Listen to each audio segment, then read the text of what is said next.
Okay, അപ്പോൾ നമുക്ക് next നോക്കേണ്ടതെന്ന് പറഞ്ഞാൽ കണക്കാണ്. ജി ടിയുടെ തിയറി നമ്മളെടുത്തു. ജിയുടെ 1ൻ്റെ തിയറി ഉടനെ എടുക്കുന്നില്ല, ചെറിയ പ്രോബ്ലംസ് ഉടനെ എടുക്കുന്നില്ല, ബിക്കോസ് ഇത് കുറേ ഉണ്ട്. അപ്പം നമ്മൾ സപ്ലി എക്സാമിന് കോൺസെൻട്രേറ്റ് ചെയ്യുമ്പം അത് ഇഷ്ടംപോലെ ഫോർമുലാസും കുറേ രീതിയിൽ ചോദിക്കാം, വളരെ കൺഫ്യൂസിങ് ആയിട്ട് വരും. മോഡ്യൂൾ 1 പല ഫോർമുലാസ് നമുക്ക് ആവശ്യം വരും. സോ നമുക്ക് ആ ഫോർമുലാസ് മാത്രം നമ്മൾ ആവശ്യം വരുന്ന ഫോർമുലാസ് മാത്രം നമ്മൾ പഠിക്കാം.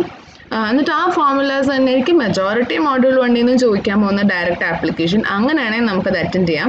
ഇല്ലെങ്കിൽ it's very confusing and time consuming ആണ്.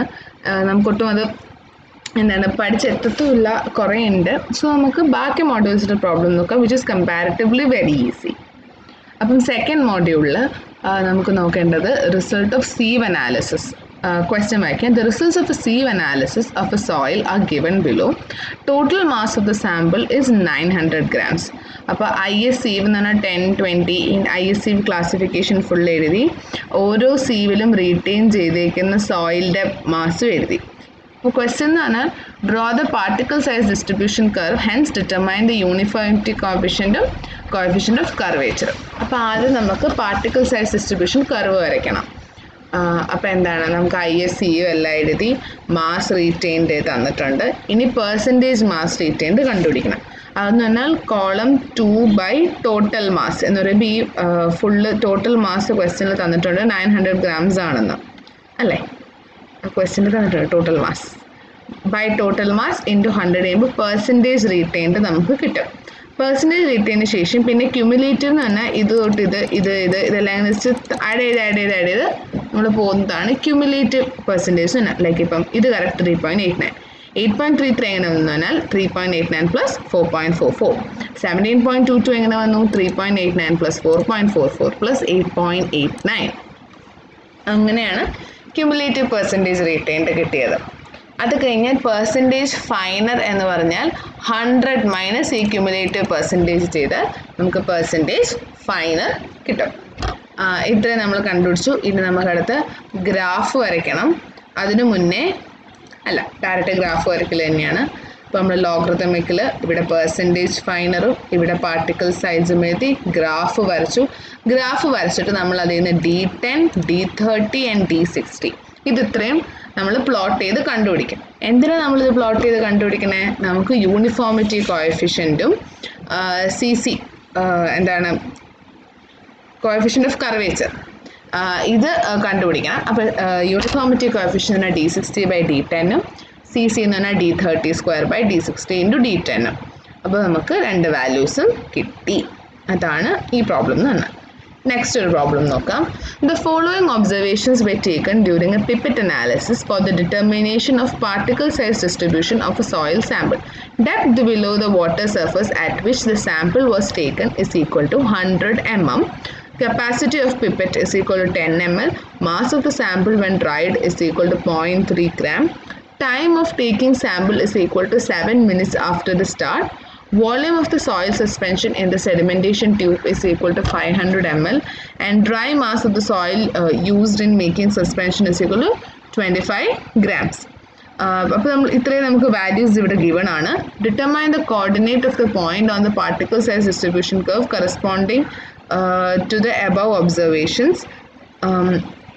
Take G is equal to 2.7, eta is equal to 10.9 millipoise, PW is equal to 1 gram per ml.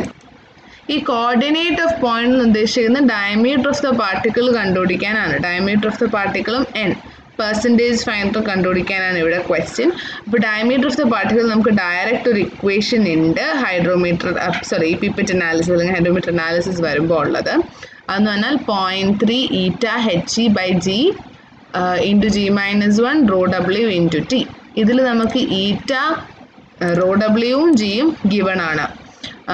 ഇതിൽ ഇനി നമുക്ക് അടുത്ത് വേണ്ടത് HE ആണ്. പിന്നെ ടിയും വേണം. അപ്പോൾ നമുക്ക് ഈ ഗിവണിൽ HEയും ടിയും നോക്കാം. ടി എന്ന് പറഞ്ഞാൽ 7 minutes ഫ്രം സ്റ്റാർട്ട് കൊടുത്തിട്ടുണ്ട്.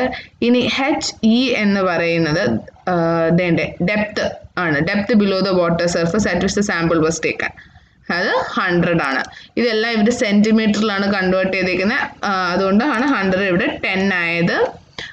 ഈറ്റ മില്ലി പോയിസിലാണ്, അത് സെൻറ്റിമീറ്ററിൽ ചെയ്യണമെങ്കിൽ ഇൻറ്റു 10⁻³ ചെയ്യണം. അങ്ങനെ നമുക്ക് ഡയമീറ്റർ കിട്ടും. ഡയറക്റ്റ് അല്ല, അപ്ലൈ ചെയ്താൽ മതി. പിന്നെ ഇവിടെ ശ്രദ്ധിച്ചായിരുന്നോ, ജി എന്ന് പറയുന്നത് 9.81 ആണ്, പക്ഷേ സെൻറ്റിമീറ്റർ ആയിട്ടാണ് 981 എന്ന് വന്നത്. പിന്നെ അടുത്ത പെർസെൻറ്റേജ് ഫൈനൽ എന്ന് പറഞ്ഞാൽ MD/MS ഇൻറ്റു 100. അതാണ് നമ്മൾ റേഷ്യോ ആണ് എടുക്കുന്നത്. മാസ് MD എന്ന് പറയുന്നത് ഇതിൻ്റെ sample when dried divided by അതിൻ്റെ വോളിയം. അതുപോലെ തന്നെ MS എന്ന് പറയുന്നത് dry mass of soil use in making suspension ടൈമിലുള്ളതാണ്. 25 അതെന്ന് പറയുന്നത് ഡിവൈഡ് ബൈ 500 അതിൻ്റെ മാസ് ഇൻറ്റു 100 ചെയ്യുമ്പോൾ നമുക്ക് പെർസെൻറ്റേജ് ഫൈൻ കിട്ടും. നെക്സ്റ്റ് ക്വസ്റ്റ്യൻ എന്ന് പറഞ്ഞാൽ ഇതൊരു ഹൈഡ്രോമീറ്റർ അനാലിസിസിൻ്റെ ക്വസ്റ്റ്യൻ ആണ്. A dry sample of mass 50 gram is mixed with distilled water to prepare a suspension of 1000 ml for hydrometer analysis. The reading of the hydrometer taken after 5 minutes was 25 and the depth of the center of the bulb below the water surface when the hydrometer was in the jar was 150 mm. The volume of the hydrometer was 62 ml and the area of cross section of the jar was 55 centimeters square. Assuming G is equal to 2.68 and eta is equal to 9.81 millipoise, determine the coordinates of the point corresponding to above observations. കുറേ values നമുക്കിവിടെ തന്നിട്ടുണ്ട്. I would suggest അപ്പം തന്നെ ഇതെല്ലാം കൂടെ എടുത്ത് അങ്ങോട്ട് എഴുതുക. പിന്നെ നമുക്കിവിടെ പറഞ്ഞു depth between the levels B ഡാഷും എ ഡാഷും തമ്മിലുള്ളത് 150 mm ആണ് ക്വസ്റ്റ്യനിൽ തന്നിട്ടുണ്ട്. അപ്പം നമ്മളിവിടെ ഫസ്റ്റ് കണ്ടുപിടിക്കാൻ പോകുന്നത് എഫക്റ്റീവ് ഡെപ്ത് ആണ്. വൈ ഇതൊക്കെ കണ്ടുപിടിച്ചാൽ നമുക്ക് ഈ കോർഡിനേറ്റ്സ് ഈ ഡി ആണ് ഇവിടെ കണ്ടുപിടിക്കേണ്ടത്, അതിന് ഈ എച്ച് നമുക്ക് വേണം. അതുകൊണ്ടാണ് നമ്മൾ എച്ച് ആദ്യം കണ്ടുപിടിക്കുന്നത്. അപ്പം നമുക്ക് ടോട്ടൽ 150 mm എന്ന് പറഞ്ഞു, അത് സെൻറ്റിമീറ്ററിലാക്കുമ്പോൾ 15 minus VH/A plus VH/2A. ഇതാണ് നമ്മുടെ ഇക്വേഷൻ. VH എന്ന് പറയുന്നത് വോള്യൂം ഓഫ് ഹൈഡ്രോമീറ്റർ ആണ്. അത് ഇവിടെ ക്വസ്റ്റ്യനിൽ 62 ml തന്നിട്ടുണ്ട്. ഏരിയ ക്രോസ് സെക്ഷൻ ഏരിയയും 55 cm² തന്നിട്ടുണ്ട്. അപ്ലൈ ചെയ്യുക, എഫക്റ്റീവ് ഡെപ്ത് കിട്ടും. ആ എഫക്റ്റീവ് H ആണ് ഇവിടെ ആഡ് ചെയ്യേണ്ടത്. ഈറ്റ ക്വസ്റ്റ്യനിൽ തന്നിട്ടുണ്ട്, ജി ക്വസ്റ്റ്യനിൽ തന്നിട്ടുണ്ട്, ടൈം 5 minutes എന്നും ക്വസ്റ്റ്യനിൽ തന്നിട്ടുണ്ട്. അപ്പം നമ്മളെല്ലാം അപ്ലൈ ചെയ്യുന്നു. ഡി കിട്ടിക്കഴിഞ്ഞാൽ പിന്നെ N കണ്ടുപിടിക്കാനുള്ള വേറൊരു ഇക്വേഷൻ തന്നാൽ G/G-1 into V/MS into R/1000 into 100. ഈ ഫോർമുലാസ് ഒക്കെ ഇങ്ങനെ പഠിക്കണം. വേറെ ഒന്നും ചെയ്യാൻ പറ്റില്ല. GTയിൽ ഇഷ്ടംപോലെ ഫോർമുലാസ് ഉണ്ട്, അത് പഠിക്കേണ്ടി വരും. അപ്പം N G നമുക്ക് ക്വസ്റ്റ്യനിൽ അറിയാം. V എന്ന് പറയുന്നത് നമുക്ക് ക്വസ്റ്റ്യനിൽ തന്നിട്ടുണ്ട്. വി ഇവിടെ ടോട്ടൽ വോളിയം. പിന്നെ R എന്ന് പറയുന്നത് ദാണ്ട് 25 ആർ എന്ന് പറഞ്ഞാൽ റീഡിംഗ് ഓഫ് ദി ഹൈഡ്രോമീറ്റർ ആണ്. 25 ക്വസ്റ്റ്യനിൽ തന്നു. MS എന്ന് പറഞ്ഞാൽ മാസ് ഓഫ് ദി സോളിഡ്, അതും 50 ക്വസ്റ്റ്യനിൽ തന്നിട്ടുണ്ട്. Dry mass of sample mass തന്നിട്ടുണ്ട്. ഡ്രൈ മാസ് നമ്മൾ സോളിഡ് അപ്ലൈ ചെയ്തു, N കിട്ടി. The coordinates of point in the particle size distribution അപ്പം എന്താണ്, ഡയമീറ്ററും എന്നും പെർസെൻറ്റേജ് ഫൈൻഡറും കിട്ടി. Next question. A solid has a dry density of 1.816 gram/ml in the natural condition. When 410 gram of soil was poured in a vessel in a very loose state, its volume was 290 ml. The same soil, when vibrated and compacted, was found to have a volume of 15 ml. Determine the relative density. Relative density formula നമുക്ക് direct തന്നിട്ടുണ്ട്. dr is equal to Pmax PD നമ്മുടെ നോട്ട്സിലുണ്ട്. ആ ഇക്വേഷൻ്റെ അകത്ത് ഇതെല്ലാം direct apply ചെയ്താൽ മതി. അപ്പം നമുക്ക് പി ഡി എന്ന് പറയുന്നത് 1.816 ഡയറക്റ്റ് ആയിട്ട് ഡ്രൈ ഡെൻസിറ്റി തന്നിട്ടുണ്ട്. പി മിനിമം പി മാക്സും കണ്ടുപിടിച്ചാൽ മതി. പി മിനിമം എന്ന് പറയുന്നത് മിനിമം മാസ് എന്നുവെച്ചാൽ ലൂസ് സ്റ്റേറ്റിൽ വരുന്ന മാസും വോളിയവും, പി മാക്സ് എന്ന് പറഞ്ഞാൽ ഡെൻസ് ആയിട്ടുള്ള സ്റ്റേറ്റിലെ മാസും വോളിയവും. ഇവിടെ തന്നെ സോയിൽ ഹാസ് ബീൻ വൈബ്രേറ്റ് എന്ന് പറയുമ്പോൾ ഇത് ഡെൻസ് 215 എന്ന് പറയുന്ന വോളിയം ഡെൻസ് മാസിൻ്റെതും 290 എന്ന് പറയുന്നത് ലൂസ് മാസിൻ്റെയാണ്.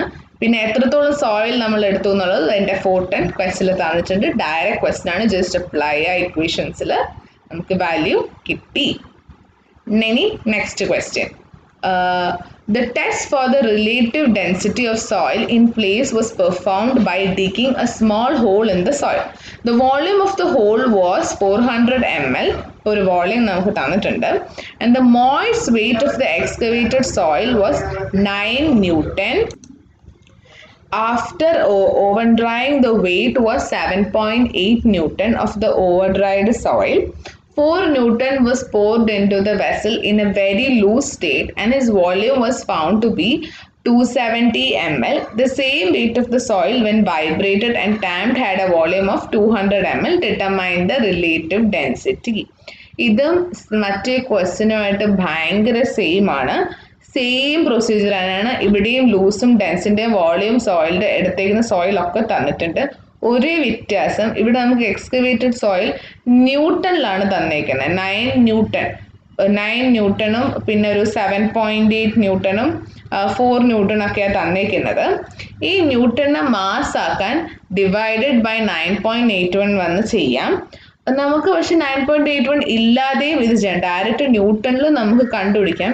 കാരണം നമ്മുടെ ഫോർമുലയിൽ നമ്മൾ ഡിവൈഡ് ബൈ ജി ചെയ്തില്ല എങ്കിലും താഴെ മുകളിൽ എല്ലാം അത് കോമൺ ആയി വരുന്നതുകൊണ്ട് അത് കട്ടായി പോകും. വേണമെങ്കിൽ നമുക്ക് ഡിവൈഡ് ബൈ ജി ചെയ്തിട്ടും ചെയ്യാം, അല്ലെങ്കിൽ ഡയറക്റ്റ് അപ്ലൈ ചെയ്തും ചെയ്യാം. ആ ക്വസ്റ്റ്യൻ സിമിലർ ആണ്, PDF ഞാൻ തന്നിട്ടുണ്ട്. You can look into it. Next question. A sample of sand has a volume of 1000 ml in its natural state. Its minimum volume when compacted is 840 ml. When gently poured in a measuring cylinder, its maximum volume is 1370 ml. Determine the relative velocity. അപ്പോൾ ഇവിടെ നമുക്ക് relative density ആണ് കണ്ടുപിടിക്കേണ്ടത്. P rho max by rho d into rho d minus rho min by rho max minus rho min. അപ്പോൾ ഇവിടെ നമുക്ക് raw D എന്ന് പറയുന്നതും ഒന്നും, നമുക്കിവിടെ തന്നേക്കുന്ന എല്ലാം വോളിയൂംസ് ആണ്, റൈറ്റ്? സാൻഡിൻ്റെ ടോട്ടൽ വോളിയം തന്നിട്ടുണ്ട്. അപ്പോൾ റോ ഡിയുടെ വരുന്ന അവിടെ എം ബൈ ഡെൻസിറ്റി എന്ന് പറഞ്ഞാൽ mass by volume. It's minimum volume തന്നിട്ടുണ്ട്. അപ്പോൾ റോ മിൻ എന്ന് പറയുന്നതും മാസ് ബൈ വോളിയം ആണ്, അതിൻ്റെ കറസ്പോണ്ടിങ് വോളിയം. അങ്ങനെ നമുക്ക് എല്ലാം വോളിയൂംസ് ആണ് ക്വസ്റ്റ്യനിൽ തന്നേക്കുന്നത്. അപ്പോൾ ഈ ക്വസ്റ്റ്യൻ നമ്മൾ ചെയ്യുന്നത് എന്താണെന്ന് വെച്ചാൽ ഈ മാസ് എല്ലാം നമ്മൾ എം എന്നങ്ങ് എടുക്കും, എന്നിട്ട് ഇതിൽ അപ്ലൈ ചെയ്യും. അപ്പോൾ ഈ എം എല്ലാം കട്ടായി പോകും. നേരത്തെ ക്വസ്റ്റ്യനിൽ ജി എല്ലാം കട്ടായി പോയതുപോലെയാണ് ഇവിടെ മാസ് എല്ലാം കട്ടായി പോകുന്നത്. അപ്പോൾ നമുക്ക് റിലേറ്റീവ് ഡെൻസിറ്റി കിട്ടും. സിമിലർ ആണിത്. നെക്സ്റ്റ് നമ്മൾ മറ്റേ അറ്റർബർഗ്സ് ലിമിറ്റിലെ പ്രോബ്ലത്തിലോട്ട് വരാണ്. അറ്റർബർഗ് ലിമിറ്റ് പ്രോബ്ലംസ് എല്ലാം സിമിലർ ആയിരിക്കും. എല്ലാം ക്വസ്റ്റ്യനിൽ നമുക്ക് ഡയറക്റ്റ്ലി അപ്ലൈ ചെയ്യാൻ പറ്റും. ഇക്വേഷൻസിൽ ഡയറക്റ്റ്ലി അപ്ലൈ ചെയ്യാൻ പറ്റുന്ന ക്വസ്റ്റ്യൻസ് നമുക്ക് ചോദിക്കും. കൂടുതൽ കോംപ്ലിക്കേറ്റഡ് ഒന്നും ചോദിക്കില്ല. ഇത് ക്വസ്റ്റ്യൻസ് ഒക്കെ അപ്രോച്ച് ചെയ്യേണ്ടത് എങ്ങനെയാണെന്ന് വെച്ചാൽ അൾട്ടിമേറ്റ്ലി എന്താ കണ്ടുപിടിക്കേണ്ടതെന്ന് നോക്കുക, അതിൻ്റെ ഇക്വേഷൻ എഴുതുക. ആ ഇക്വേഷനിൽ പിന്നെ ഏതൊക്കെ ടേംസ് തന്നിട്ടുണ്ട്, ബാക്കി കണ്ടുപിടിക്കേണ്ട ടേംസ് ഏതൊക്കെയാണ്, ആ ടേംസിൻ്റെ ഇക്വേഷൻസ് എഴുതുക. അങ്ങനെ വേണം നമ്മളിത് പിന്നെ ആ ടേംസിൻ്റെ അകത്ത് ഏതൊക്കെ ടേംസ് ഉണ്ടെന്ന് നോക്കുക, കണ്ടുപിടിച്ച് പോവുക. ഇതാണ് നമ്മളിവിടെ ബേസിക്കലി ചെയ്യുന്നത്. ജസ്റ്റ് കുറേ ഇക്വേഷനിലത്ത് വേണ്ടി ടേംസ് കണ്ടുപിടിക്കാൻ ഓരോരോ ഫോർമുല ഉണ്ട്, തന്നേക്കുന്ന ഗിവൺ വെച്ച് അതൊക്കെ നമുക്ക് ചെയ്യാൻ പറ്റും. അപ്പം പോവാം. A soil has a liquid limit of 25% and flow index of 12.5%. If the plastic limit is 15%, determine the plasticity index and the toughness index. അപ്പോൾ ഇവിടെ നമ്മൾ ഐപിയും ഐടിയും കണ്ടുപിടിക്കണം. If the water content of the soil in its natural condition in the field is 20%, സാധാരണ natural കണ്ടീഷനിലെ water content നമുക്ക് normal water content തന്നിട്ടുണ്ട് 20%. Find the liquidity index and relative consistency. ആദ്യം നമുക്ക് ഐപിയും ഐടിയും കണ്ടുപിടിക്കാം, പ്ലാസ്റ്റിസിറ്റി ഇൻഡെക്സും ടഫ്നെസ് ഇൻഡെക്സും. പ്ലാസ്റ്റിസിറ്റി ഇൻഡെക്സിന്റെ ഫോർമുല എന്താ? WL minus WP, liquid limit minus plastic limit. 25% minus plastic limit 15%. നമുക്കപ്പോൾ ഇവിടെ 10% കിട്ടി. ഇനി ടഫ്നെസ് ഇൻഡെക്സ് എന്ന് പറയുന്നത് plastic index by flow index ആണ്. ഫ്ലോ ഇൻഡെക്സ് ഇവിടെ 12.5% തന്നിട്ടുണ്ട്. IP നമ്മളിവിടെ 10% കണ്ടുപിടിച്ചു, നമുക്ക് ടഫ്നെസ് ഇൻഡെക്സ് കിട്ടി. ഇനി അടുത്തത് നമ്മളിവിടെ കണ്ടുപിടിക്കാൻ പോകുന്നത് ലിക്വിഡിറ്റി ഇൻഡെക്സ് ആണ്. ലിക്വിഡിറ്റി ഇൻഡെക്സിന്റെ ഫോർമുല തന്നെ W minus WP by IP into 100. ഇത് പ്ലാസ്റ്റിക് ലിമിറ്റ് നമ്മുടെ ഉണ്ട്. IP നമ്മൾ കണ്ടുപിടിച്ചു. W എന്ന് പറഞ്ഞ ക്വസ്റ്റ്യനിൽ തന്നിട്ടുണ്ട് 20% ആണ് നോർമൽ വാട്ടർ കണ്ടന്റ്. അപ്പോൾ നമുക്ക് എന്താണ് ലിക്വിഡിറ്റി ഇൻഡെക്സ് കിട്ടി. Relative consistency I is equal WL minus W by IP into 100. ഇതും ഡയറക്റ്റ് അപ്ലൈ ചെയ്യാം. ICയും കിട്ടി. ഇങ്ങനത്തെ ഡയറക്റ്റ് ആപ്ലിക്കേഷൻ ക്വസ്റ്റ്യൻസ് ആണ് പൊതുവെ ചോദിക്കാറ്. ഇനി ഇങ്ങനത്തെ ക്വസ്റ്റ്യൻസ് ഉണ്ട്, നോക്കാം. A sample of clay has a liquid limit and a shrinkage limit of respectively 60% and 25%. Liquid limit 16, shrinkage limit 25. If the sample has a volume of 10 ml at the liquid limit and a volume of 6.4 ml at the shrinkage limit, determine the specific gravity of solids. അപ്പം നമ്മളിവിടെ കണ്ടുപിടിക്കാൻ പോകുന്നത് mass of water at liquid limit എന്ന് പറയുന്നത് ആ amount of water content into mass of solids. അത്രയും mass of സോളിഡ്സിൽ ഇത്രയും water content ഉണ്ടെന്നാണല്ലോ 60% അർത്ഥം. അപ്പോൾ ആ 60% ഇൻറ്റു മാസ് ഓഫ് സോളിഡ് ഉണ്ട് നമ്മൾ മൾട്ടിപ്ലൈ ചെയ്യും. മാസ് ഓഫ് സോളിഡ് നമുക്ക് തന്നിട്ടില്ല. അപ്പോൾ let MS B the mass of solid നമ്മൾ എടുക്കും. അപ്പോൾ എന്താണ് മാസ് ഓഫ് വാട്ടർ എന്ന് പറഞ്ഞാൽ അറ്റ് ലിക്വിഡ് ലിമിറ്റ് തന്നെ 0.6 ms ഷ്രിങ്കേജ് ലിമിറ്റിൽ 0.25 ms ആണ്. അപ്പം ഈ ലിക്വിഡ് ലിമിറ്റും പ്ലാസ്റ്റിക് ലിമിറ്റിലും എത്ര മാസാണ് പോയത് മൈനസ് ചെയ്യണ്ടേ. അപ്പം നമുക്ക് 0.35 മാസ് പോയിന്ന് കിട്ടും. അതുപോലെ തന്നെ ലിക്വിഡ് ലിമിറ്റിലെ വോളിയവും പ്ലാസ്റ്റിക് ഷ്രിങ്കേജ് ലിമിറ്റിലെ വോളിയവും നമുക്ക് ക്വസ്റ്റ്യനിൽ തന്നിട്ടുണ്ട്. അപ്പം ആ രണ്ട് വോളിയം തമ്മിൽ കുറച്ചാൽ ഈ ലിക്വിഡ് ലിമിറ്റിൽ നിന്ന് ഷ്രിങ്കേജ് ലിമിറ്റ് വരെ പോയപ്പോൾ എത്ര വോളിയം റിഡക്ഷൻ വന്നു നമുക്ക് കിട്ടില്ല, രണ്ടും മൈനസ് ചെയ്ത്. അപ്പം എത്ര മാസ് റിഡ്യൂസ് ചെയ്തു എന്നും എത്ര വോളിയം റിഡ്യൂസ് ചെയ്തു എന്നും നമുക്ക് കിട്ടി. അല്ല, ആ വോളിയം എന്നുവെച്ചാൽ ഷ്രിങ്കേജ് ലിമിറ്റിൽ വരുമ്പോൾ 10 ml ഇവിടുത്തെ ഈ വോളിയം 6.4 ഇതേ ഇൻറ്റു മാസ് ചെയ്യണം. ആ മാസ് നമുക്ക് നേരത്തെ ആ കിട്ടിയ ഇക്വേഷൻ ആ കിട്ടിയ വോളിയവും ഈ എന്താണ് നമ്മുടെ 0.35 ms നമ്മൾ ഇക്വേറ്റ് ചെയ്യും. കാരണം ആ എമൗണ്ട് കുറയുന്നത് രണ്ടും ഈക്വൽ ആണല്ലോ. അപ്പോൾ നമ്മൾ 0.35 ms ആ റിഡക്ഷൻ ഇൻ വോളിയം ഇക്വേറ്റ് ചെയ്യുമ്പോൾ നമുക്ക് എന്താണ് നമ്മുടെ മാസ് കിട്ടും. മാസ് കിട്ടിക്കഴിഞ്ഞാൽ നമുക്ക് ലിക്വിഡ് ഷ്രിങ്കേജ് ലിമിറ്റിലെ മാസും കിട്ടും, വോളിയം ഓഫ് ഷ്രിങ്കേജ് ലിമിറ്റും കിട്ടും. അത് കിട്ടിക്കഴിഞ്ഞാൽ പിന്നെ വോളിയം ഓഫ് സോളിഡ് പാർട്ടിക്കിൾസ് എന്ന് പറഞ്ഞാൽ എന്താണ് ഈ 6.40 എന്ന് പറയുന്നത് volume at the shrinkage limit ആണ്. അതിൽ നിന്ന് volume of water at shrinkage limit കുറച്ചാൽ ബാക്കി നമുക്ക് വോളിയം ഓഫ് സോളിഡ്സ് കിട്ടും. അപ്പോൾ സ്പെസിഫിക് ഗ്രാവിറ്റി ഓഫ് സോളിഡ്സ് എന്ന് പറഞ്ഞാൽ mass of solid by volume of solid into ρW ആണ്. അപ്പോൾ നമുക്ക് സ്പെസിഫിക് ഗ്രാവിറ്റി ഡയറക്റ്റ് കിട്ടി. ഇനി വേറൊരു ഇതുണ്ട്, ഒറ്റ ഒരു ഇക്വേഷൻ ഉണ്ട്. ഈ ഇക്വേഷൻ്റെ അകത്ത് ഈ ഇക്വേഷൻ പഠിച്ചാൽ ഈ ഇക്വേഷൻ അപ്ലൈ ചെയ്താൽ ഒറ്റ ലൈനിൽ കിട്ടും. പക്ഷെ ഇങ്ങനത്തെ വലിയ ഇക്വേഷൻ പഠിക്കാൻ പാടാണ്ടാണ് നമ്മളിങ്ങനെ ആലോചിച്ച് ഈ ക്വസ്റ്റ്യൻ ചെയ്യുന്നത്. രണ്ട് രീതിയിലും ഇത് ചെയ്യാം. നെക്സ്റ്റ് ക്വസ്റ്റ്യൻ എന്ന് പറഞ്ഞാൽ in an experiment of determination of shrinkage limit, the following observations were taken. The volume of saturated soil is equal to 9.75 ml. Mass of saturated soil is equal to 6.5 gram. Volume of dry soil after shrinkage is equal to 5.4 ml. Mass of dry soil after shrinkage is equal to 10.9 gram. Compute the shrinkage limit and specific gravity of solids. അപ്പോൾ എന്താണ് നമ്മുടെ given values നമ്മുടെ എല്ലാം ഇവിടെ എല്ലാം നമുക്ക് തന്നിട്ടുണ്ട്.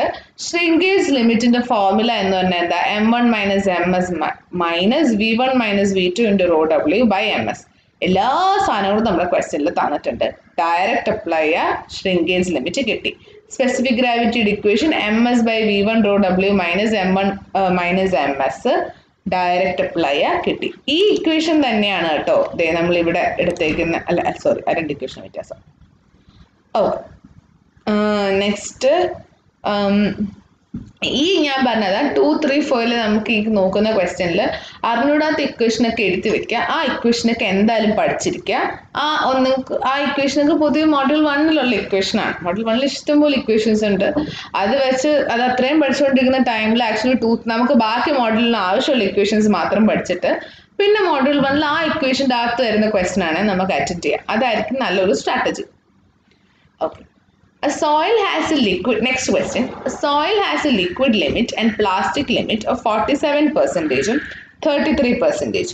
If the volumetric shrinkage at liquid limit, plastic limit is equal and plastic limit are 45% and 29%. Determine the shrinkage limit.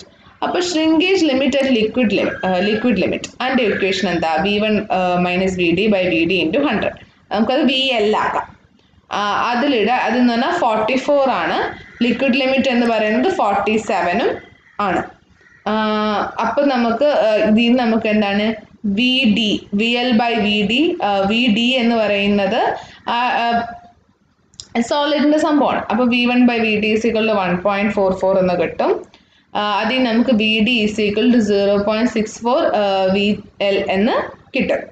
അതുപോലെ തന്നെ VS is equal to VP minus plastic ലിമിറ്റിൻ്റെ അവിടെ is equal to 29 എന്ന് വരും. അപ്പോൾ VP നമുക്ക് 1.29 VD എന്ന് കിട്ടും. അപ്പോൾ നമുക്ക് VDൻ്റെ ടേംസിൽ കിട്ടി. VD നമുക്ക് VLൻ്റെ ടേംസിൽ കിട്ടി. അപ്പോൾ നമ്മൾ എന്ത് ചെയ്തു, VL is equal to 1 ml assume ചെയ്താൽ VD എന്താണ് 0.694 എന്ന് കിട്ടും. VP എന്ന് പറയുന്നത് 1.29 into 0.694 ചെയ്യുമ്പോൾ 0.895 ml എന്ന് കിട്ടും. അപ്പം നമ്മൾ എന്താണ് വോളിയം ഇതെന്ന് പറയുന്ന എല്ലാം വോളിയമാണ് കേട്ടോ. അപ്പം ഓരോ ലിക്വിഡ് ലിമിറ്റിന് സോറി ഞാൻ നേരത്തെ ഒരു മിസ്റ്റേക്ക് പറ്റിച്ചു. VL എന്ന് പറയുന്നത് ലിക്വിഡ് ലിമിറ്റ് അല്ല, ലിക്വിഡ് ലിമിറ്റിൽ വോളിയമാണ്. അപ്പോൾ നമ്മൾ എന്താണ് നമുക്കിവിടെ വോളിയംസ് ഒക്കെ കിട്ടി, നമ്മൾ ഗ്രാഫ് പ്ലോട്ട് ചെയ്തു. ലിക്വിഡ് ലിമിറ്റ് നമുക്ക് ക്വസ്റ്റ്യനിൽ പറഞ്ഞു, അതിന് കറസ്പോണ്ടിങ് നമുക്ക് ഇവിടെ വോളിയം കിട്ടി. അതുപോലെ തന്നെ എന്താണ് പ്ലാസ്റ്റിക് ലിമിറ്റും പറഞ്ഞു, അതിനും കറസ്പോണ്ടിങ് വോളിയം നമ്മുടെ ഇതെല്ലാം ഉണ്ട്. അപ്പം നമുക്ക് ഈ ലൈൻ ജോയിൻ ചെയ്യാൻ പറ്റും.